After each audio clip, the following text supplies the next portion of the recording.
Ang karamihan kasi ng mga inumin, they are acidic. Mag-umpisa po kayo dun sa soft drinks o soda. Ang pH po niyan is between 2.5 to 2.8 acidic. Kung sinasabing acidic, ang pH po is below 7. Yung mga wine, okay, ang pH po niyan is between 3.8 hanggang 4.3. Kasama po yung beer po dyan, mga liquor. Okay, ang mga juices, ang pH po niyan is about 5. Ang coffee is 5.5. Ang milk po is 6.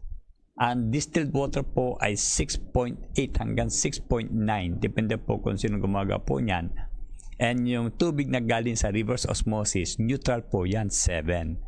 Kaya may mga ibang mga health individuals na lagi nilang binibigyan diin, dapat ang iinumin yung tubig, dapat alkaline water.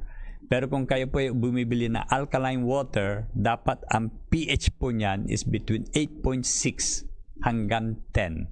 Okay? At kung bibili kayo ng alkaline water, dapat nasa glass container.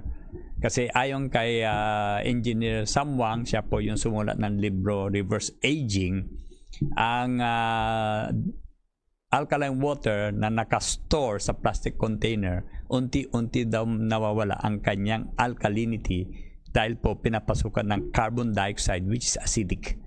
So, kailangan ng glass. Okay? So, dun sa mga nagkikater ng alkaline water, make sure na nasa glass container po ang inyong binibiling alkaline water. So, dito makikita nyo yung kahalagaan talaga ng pag-inom ng alkaline water. Okay, the proper amount, hindi po yan 8 to 10 glasses. Okay, ang formula po natin is 50 ml per kilogram body weight per day.